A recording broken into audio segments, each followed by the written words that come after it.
Hi, welcome to the Worthy Physician Podcast. I am your host, Dr. Sapna Shah-Hawk, a board-certified internal medicine physician. Keep life simple. You are human. You are worthy. Remember what matters to you. Our goal is to help physicians remember this and to make it a reality through addressing various components of physician burnout via podcast. This is meant to be used as a tool to help guide physicians. It does not take place of professional medical help. Opinions reflected in this are my own.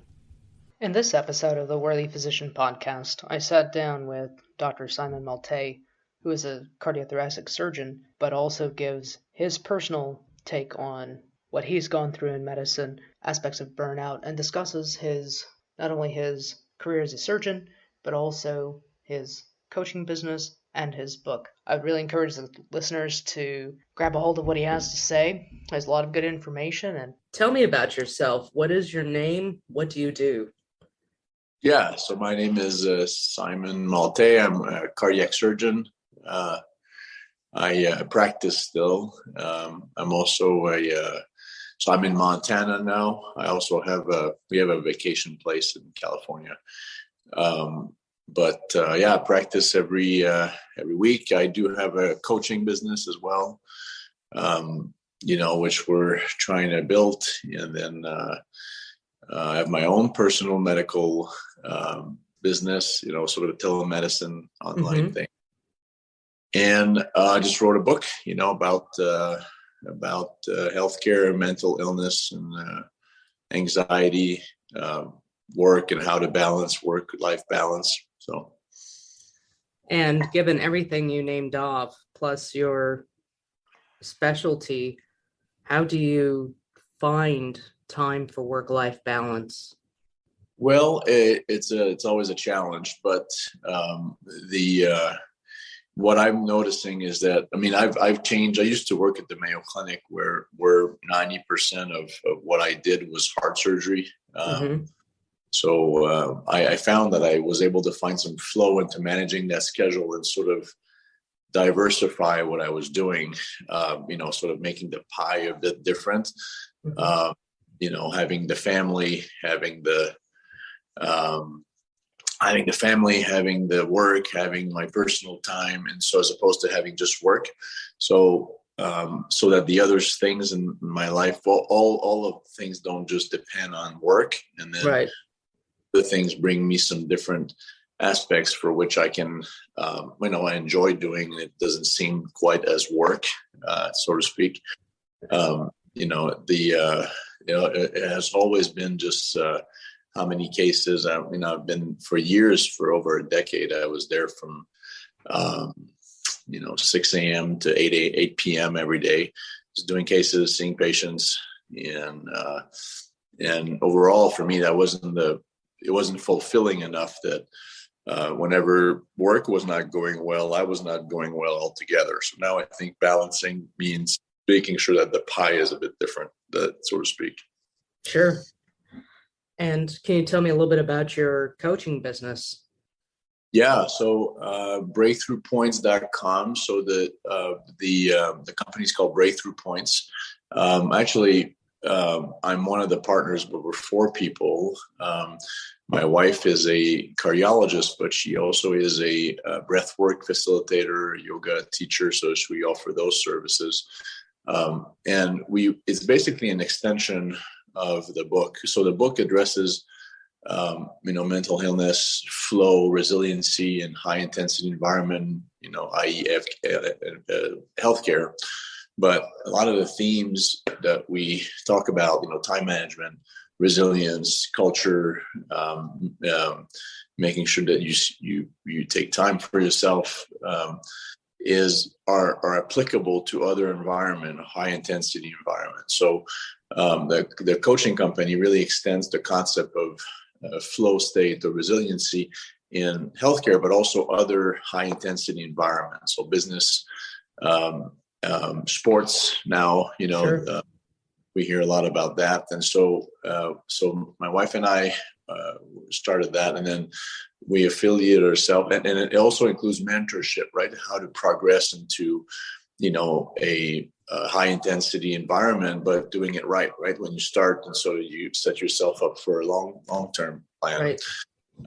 And so we were fortunate enough to partner with a surgeon in the Mayo Clinic who's a master educator that I knew, and then also a retired professional athlete who just retired from MLS, the soccer league. And he was also he won an award during his career, the comeback because he was struggling with pain and surgeries and things. So the company really widens, I guess, the approach, and we offer one-on-one coaching. We offer anxiety relief. We have a WHOOP analysis project. So we really we're really kind of a one-stop shop to help people just manage their life better. And then have mentorship throughout their career. We hope that, through the experience that we went through, we're able to help some people, sort of not get to a point where we all were, Sure. Now, what is the title of your book? So it's called Healthcare Anonymous.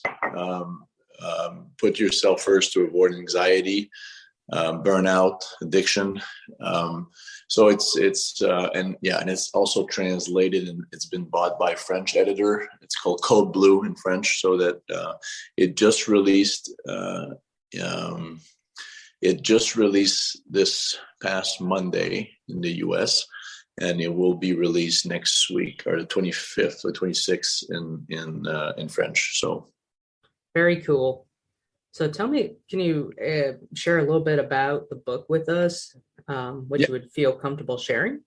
Yeah. So, Healthcare Anonymous is really, it's just not just me, right? It's my sort of life experience. So I'm building on my life experience to provide a dissection of what I feel is what I call in the book healthcare disease, sort of a new concept, but the book is described as a disease to which, just the same thing as when you start, when you have a disease like diabetes, you have to cope with a chronic problem, and that in that case, it's healthcare. So we go over the culture, the historical influences, the mentorship you have, the school, the personality traits development over a period of time that are forced on us, as opposed to, because dealing with death, tragedies, and responsibilities.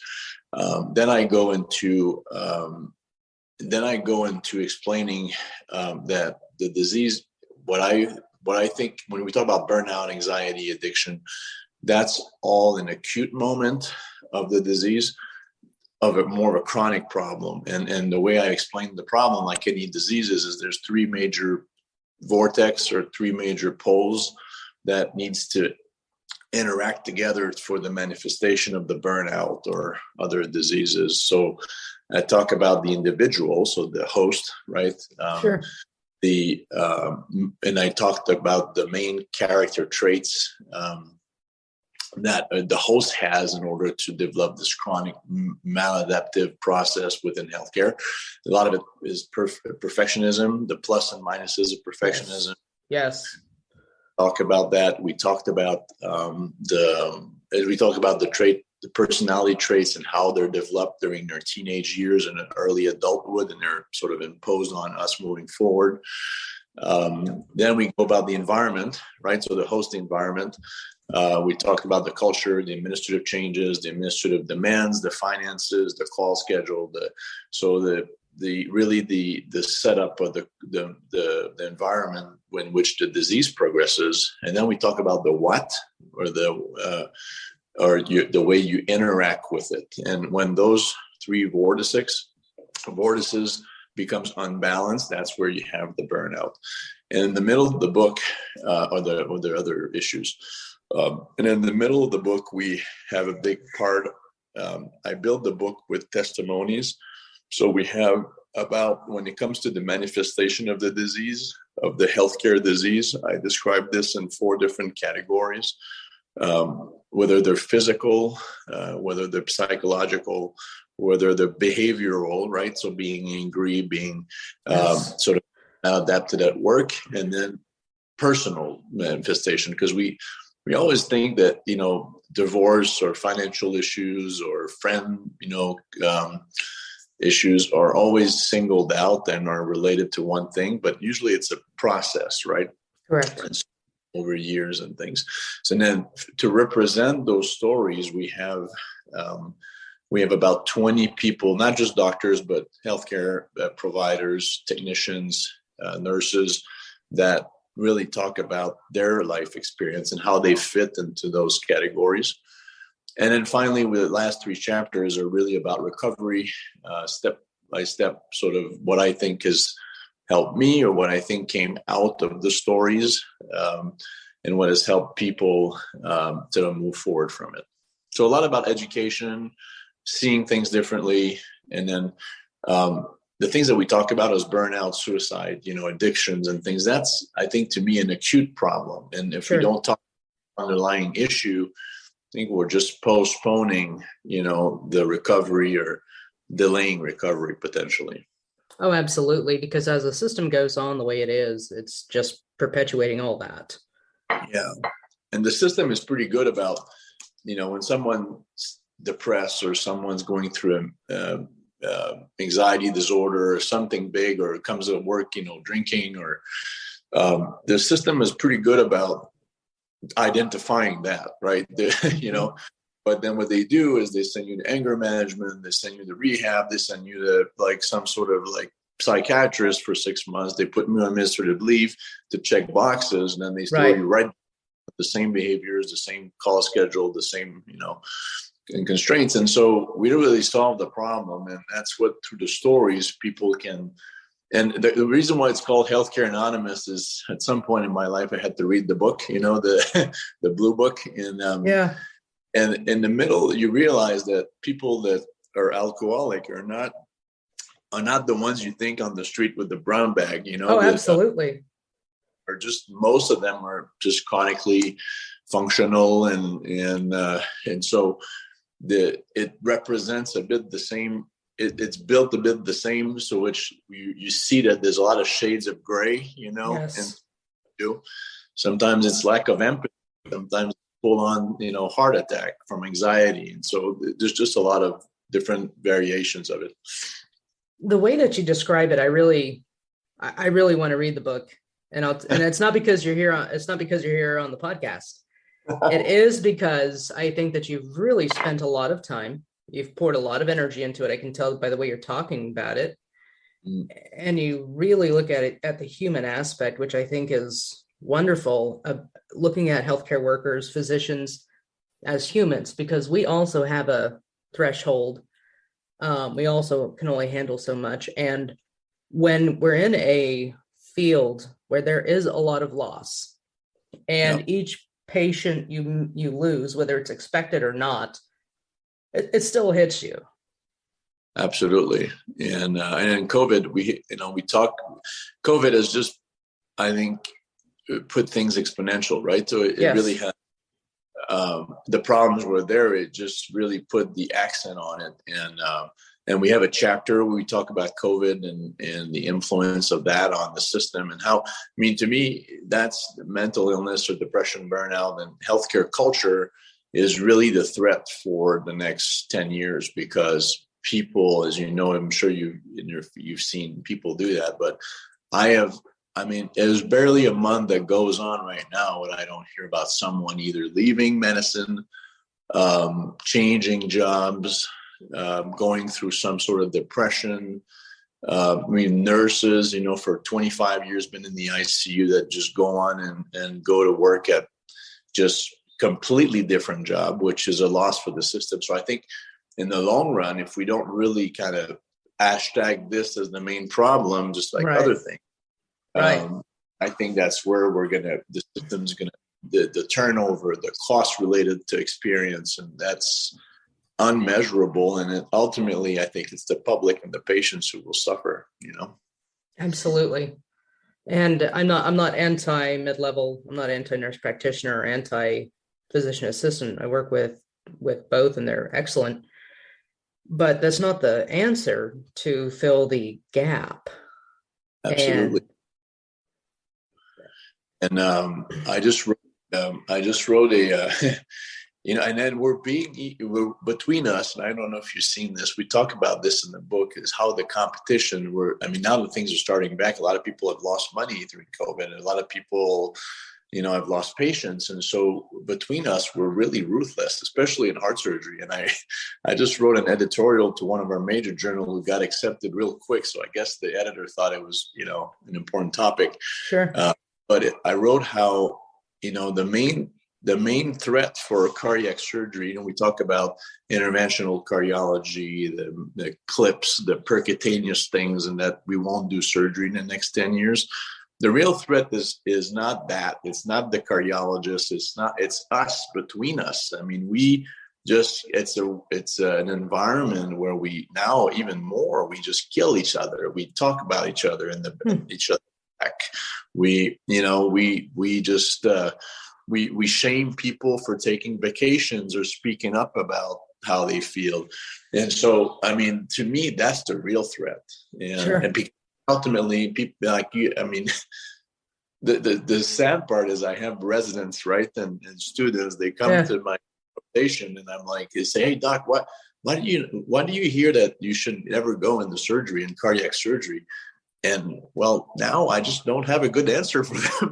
I'm like, tough environment. It's like, I mean, maybe it's not for everybody, but it's certainly a culture that's tough to live with, Sure. I mean, that's the real threat, And I think that's the biggest thing in healthcare right now, is that we're not allowed to be human. We're not allowed to say I'm tired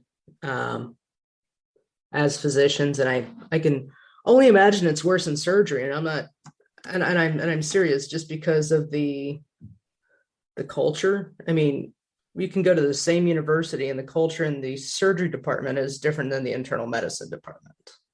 Yeah. And I think I have some medical doctors that have corroborated in the book to talked about in the early, comments in the book. And they like, Simon, I didn't realize you guys in surgery was such under like scrutiny for like outcomes and public reporting and then pressure to do cases and save money during the cases.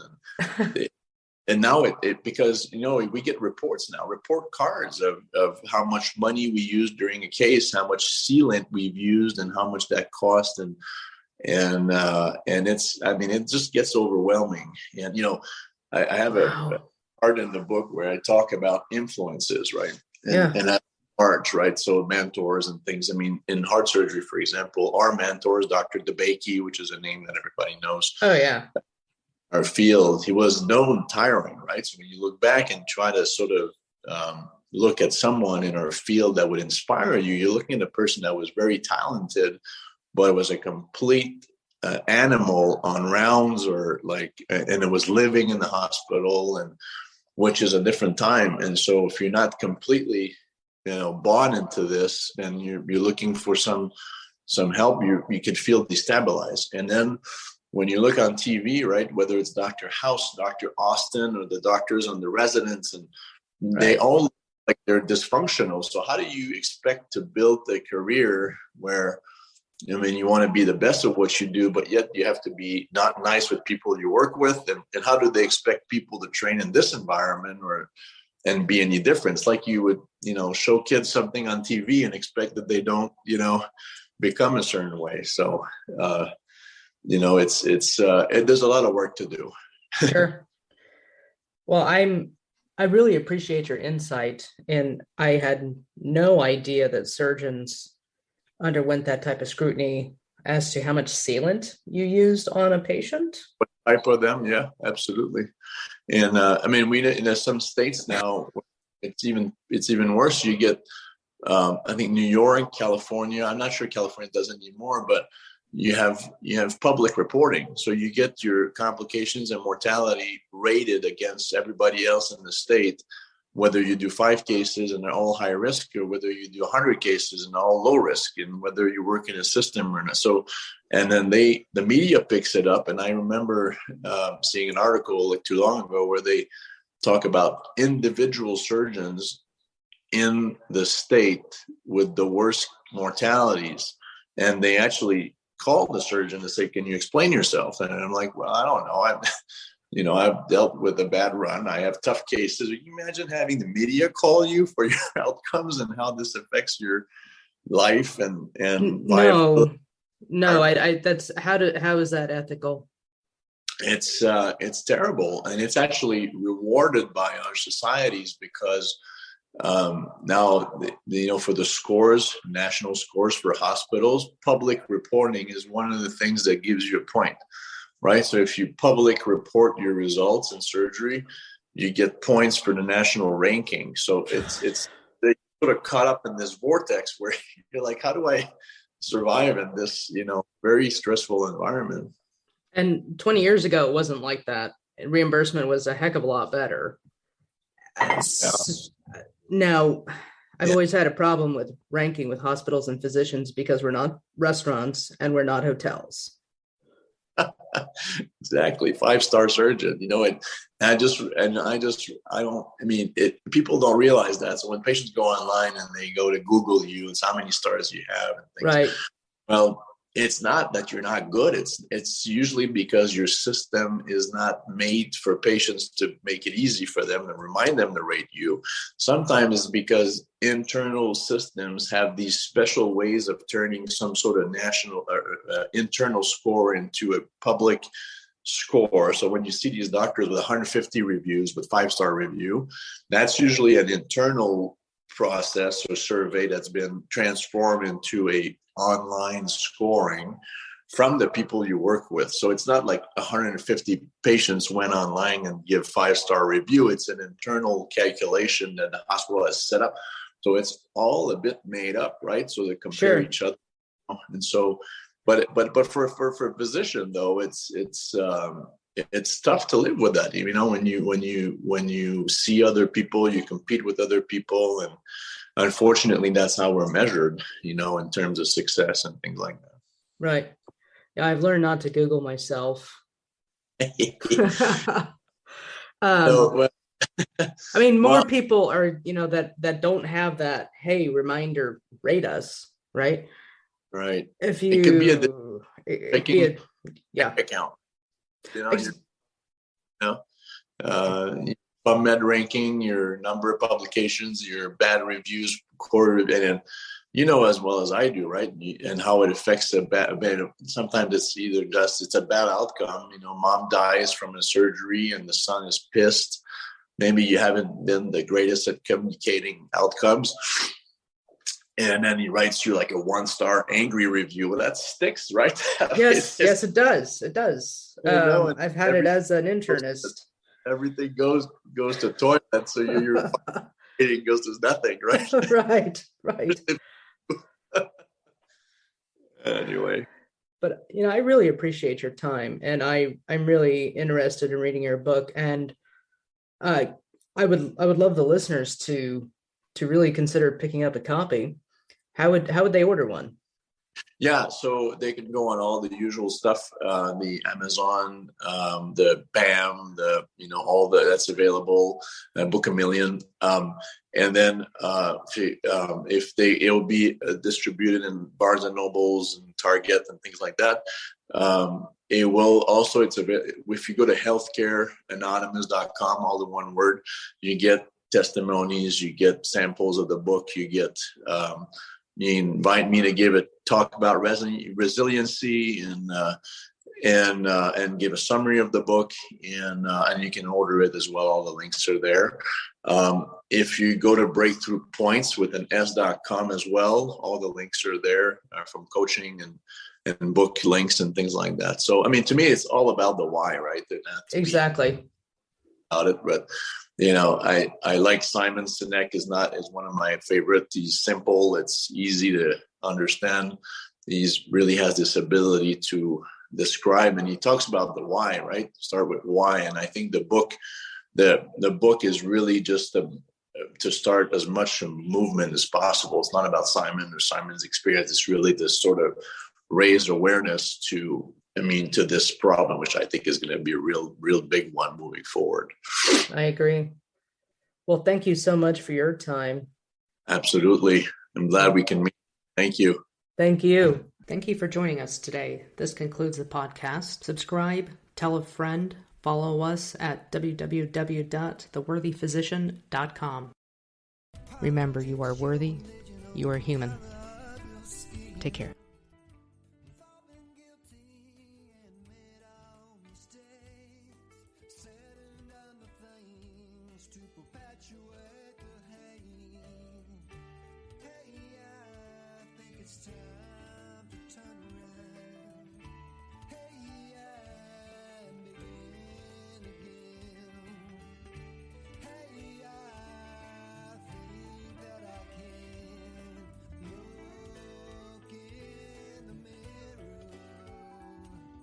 Start again the second time.